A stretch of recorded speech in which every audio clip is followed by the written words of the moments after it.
Well, we are tracking the potential for some real strong winds coming up toward Orlando. We've been doing that with the velocity scan on the Fox 35 Storm Tracker radar. And the tremendous amounts of rain now falling all across the land. Nowhere in Central Florida, really, for the most part, is exempt from this heavy rain this evening, Brooks. This is the event. It's here now. It's going to be here for the rest of the night. This is the wind. This is the rain. The power outages are becoming more widespread, Jamie, and we've been watching that core of rain, which has prompted this flash flood emergency in Southwest Florida, moving our way overnight. We're already soaked from the saturation from earlier today, and now we've got more of it coming our way. Here, step on over here. We're on the big screen. Come on with me. Yeah. So, Jamie, you and I have been tracking this core, and let's bring it over to the Tampa radar to check out the latest. And the heaviest rains are indeed right here over, you could say, Highlands County and Hardee and DeSoto counties. Right. And this is heading toward the northeast in this general direction. Okay. Not that one. Exactly. All right. So the deal with this is sometimes these hand trackers here. Let's take a look though around the Orlando area now. We've got some flood issues, we can say, that's been stacking up, and some tracking now of some of the more hardy returns here on the radar. So those of you around Timber Creek High School, down toward Union Park, Century Plaza, Conway, and Goldenrod, looks as though this is going to be moving in your direction. We time this out anywhere from 3 to a 15-minute arrival, so some super heavy rain there. As we take a look at what's going on here, let me clean this off here for you and show you what's going on as we show you the area now that is seeing that very, very heavy rainfall. And in regard to that, we call this the rain rate, where we can actually take you on in here and show you what's going on. And go ahead and query that. We could show you rain amounts in some of these areas now coming down to about 3 inches per hour. So that in itself, Brooks, it can be very impactful, and it's just repeated rounds of this on already saturated grounds.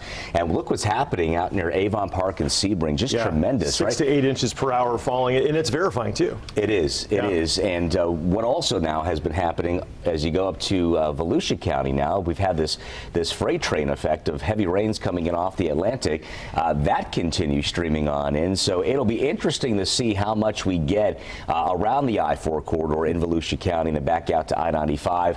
We've had, again, this area, you described it as what we call a fetch in the world of weather, is that strengthened wind coming in off the Atlantic and for a good duration of time and over a fairly large expanse of open ocean. So that is hoping to wick that moisture on in here, and that's where everything has been very prominent in the rain totals. And we look at some of the modeling, and it has been showing us amounts upwards of over 20 inches when it's all said and done. And Jamie, look at the last hour, how right here we're seeing the rain really picking up right over the Orlando area.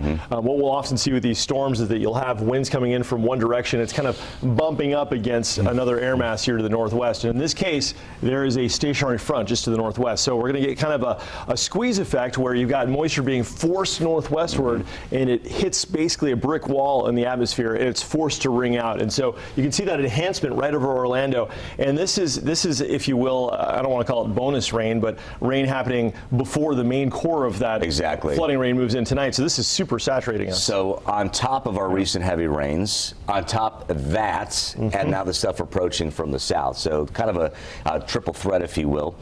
And as we look at this, go ahead and put the velocity scan on. I do want to take a check of these winds here that are coming up and out of the southwest here, a little closer to the metro eventually. There we go. And as we plot this out for you, what we're showing you here, friends, is winds coming toward and away from our Fox 35 Storm Tracker radar. So we measure this out, and still very, very potent. Now, 100 miles an hour, look at that. Likely it's going to diminish some on the way up, but still we'll be packing a mighty punch, Brooks, by the time it gets up here. So we, again, we started yesterday advising folks to prepare for the strong gusty winds. We're getting calls into the newsroom earlier today and said, hey, we just have rain here. What's up with that? Well, and now it's verifying. Right. Yeah, one more interesting thing that this velocity shows us is that, do you see this kind of, in this gray line, this sort of backwards S? Yep. So that's a classic velocity tool to tell which way the wind is blowing. And in this case, the backwards S means you've got a north or a northwest component. And conversely, when it's a forward S, it's warm air advection. So it's your classic velocity stream, and so that indeed tells us that we here are on the northwest side, if I can get this to plot, the northwest side of it with winds now coming in from this direction, which means that the core of Ian is going to be located right about here. It looks like it's entering, at this point, Highlands County. So let's go back to our reflectivity. activity and see that indeed putting this in motion, you can see that's generally the center. So as this plots up through the region, there's also been question of, is it following the track as forecast by the National Hurricane Center, but it's such a big system that if it wobbles here or there a couple of miles, and it'll wobble to the right and wobble back to the left, the effect is much the same. We've got the torrential rain, we've got the wind rolling in later tonight. Exactly. All righty. Well, let's give them a look here. I got a live picture for you out at Daytona Beach. I want to take a look at the Hard Rock Hotel cam. Thank you. And shows us that at times you can see we've got the flaring of the heavy winds, the rain buckling up against the sides of the buildings. Looks like someone's got a pressure washer on the other side there. The lights of the night with us, but very dreary, kind of a dark view there. Beachside in Volusia County, we've seen a few gusts reported now at hurricane force along the Volusia County coastline, and the rain is rather plentiful right now, to say the least. So it's coming on out real hard right now. The outlook on Ian showing 115 mile per hour top sustained winds. That's a north-northeast movement at 8. So that explains that great analysis Brooks just did, showing us the velocity scan, the general motion now of the storm, and the way that this patterning of this heavier wind down to the south is riding on in toward the area now. So Category 1 coming up and over through Orlando will diminish on approach to the Atlantic side of the state, and then out into the open Atlantic there, heading up toward the coastal Carolinas into the Piedmont of South Carolina with some impactful rains there. So let's talk about the timeline. It's been a bit since we visited this. I want to give you an update here, what we expect now through midnight with bands of rain. We're talking 3 to 6 inches per hour.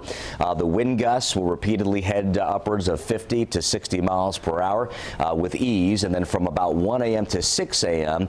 we're looking for unrelenting downpours, and these winds upwards of 70 miles per hour plus. So that wind's going to be cranking up, that rain's going to be coming on down. From 7 a.m. to noon, heavy rain backs off, and the winds at 35 to 55 miles per hour. And a look here at the hurricane warned area here for you. Incredible. Look at all the real estate now just smothered with active hurricane warnings. Now, the areas with tropical storm, don't let your guard down there. Still susceptible to some gusty winds and some heavy pockets of rainfall, but it seems the emphasis now will be kind of correlating into this region right here, and then hopefully as we separate with time from Ian circulation, all of these warned areas will gradually begin to fall on off. But you can see right now current wind gusts impressive at Sebring at 75 miles per hour, 41 at Melbourne, 54 Orlando, and Tampa now at 59 for the current wind gusts. So that's a look at the atmosphere here locally right now. Myself and Brooks Gardner, we are committed to keeping you safe. We want you to depend on us this evening here as we track Ian live from the Fox 35 Storm Center. Great analysis on Fox 35 Storm Tracker radar, Brooks, and we're on top of it for you here to keep you safe, and we'll have more for you coming up in just a bit. We'll toss it back to you now.